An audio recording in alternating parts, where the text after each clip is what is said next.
I would not want to keep any of my enemies in this type of conditions these dogs were kept.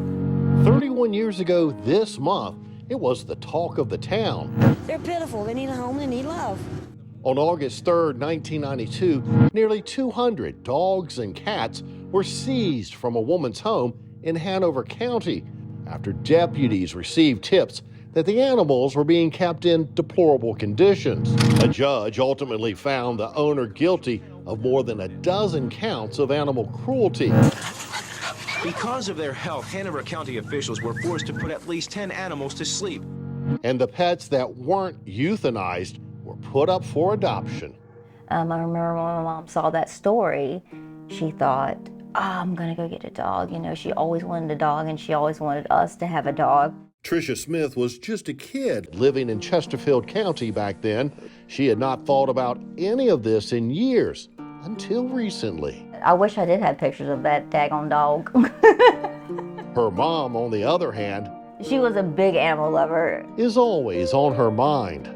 She was a wonderful person. My mom worked 2 jobs a lot of the time, and so she was really busy trying to take care of me and my sister. Even if that meant splitting up the family. In 1996, after the family moved from Chesterfield to Richmond, Robin Hopkins and her husband sent Trisha to live in North Carolina, where they thought she would receive a better education.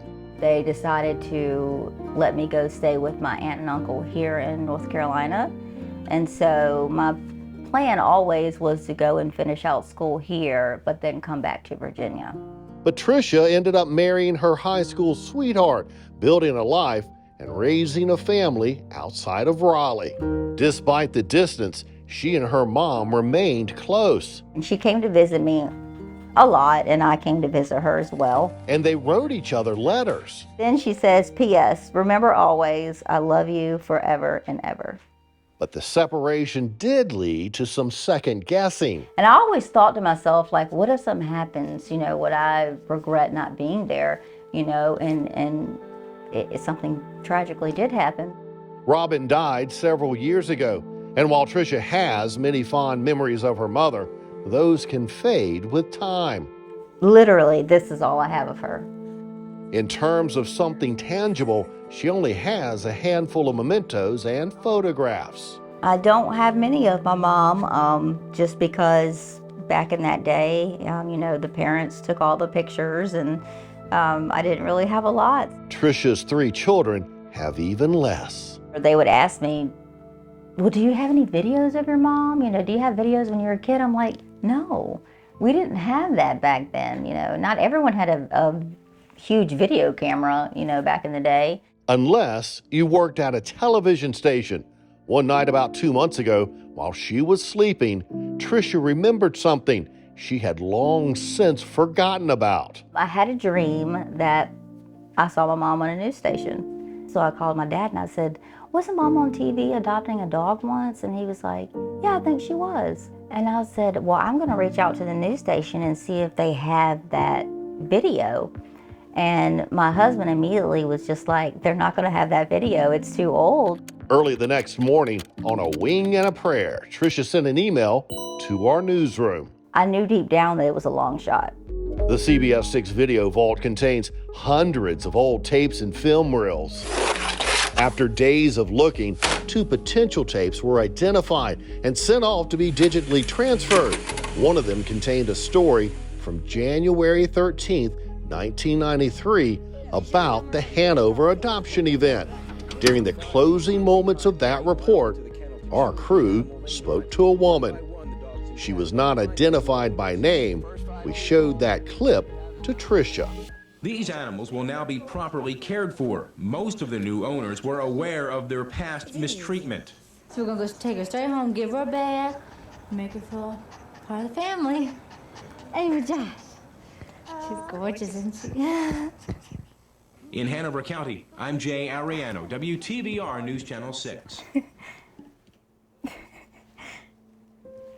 Oh my goodness. That was her. Wow. Oh my goodness, just to hear her voice. Oh my gosh. A mother and daughter reunited for the first time in more than 2 decades. Words can't explain how excited I am right now just to see her and hear her talk.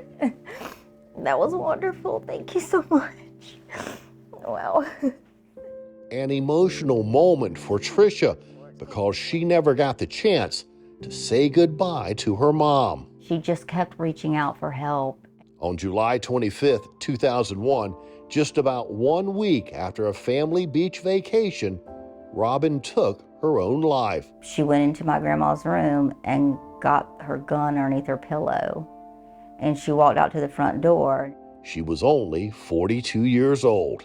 She struggled with mental illness for a few years. She struggled with migraines a lot. It was debilitating to her. Trisha missed a call from her mom the night before her death. So she called and left a message, and her message stated she was sorry for what she was about to do, but that she could not no longer go on because her life felt like she was so alone and she had nobody, and she felt like she was a burden on everyone. That she loved me and my children, and that for me to never forget her, that she'd always be watching over me. Trisha desperately tried to call back, but to no avail. It just kept giving me busy signals. Apparently they were having a bad storm. It had knocked out the phone lines. I couldn't get through. She's always wondered, what if she had? Who knows what I could have said or what I could have done in that moment to maybe change her mind. But the loss of her mom did change the course of Trisha's life. I never even thought about going into healthcare before that. Never. The tragedy inspired her to focus on her family and helping others. You never know what someone is struggling with. And now that I'm in the medical field, I see that all the time. She now works with doctors at Duke, treating people with chronic pain, including migraines. I wish, my mom would have been around to see me doing what I'm doing now. But now getting a chance to see her mother during the good times, that's something Trisha can't wait to share with others, especially her kids. Now to be able to show this to them, they're gonna love it. They're gonna be able to see their grandma. When I see pictures, I don't hear her voice, and watching the video, I see her alive and speaking. And that's almost like it was yesterday.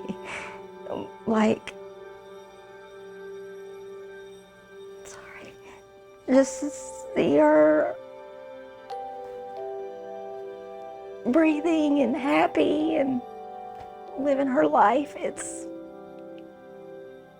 worth everything.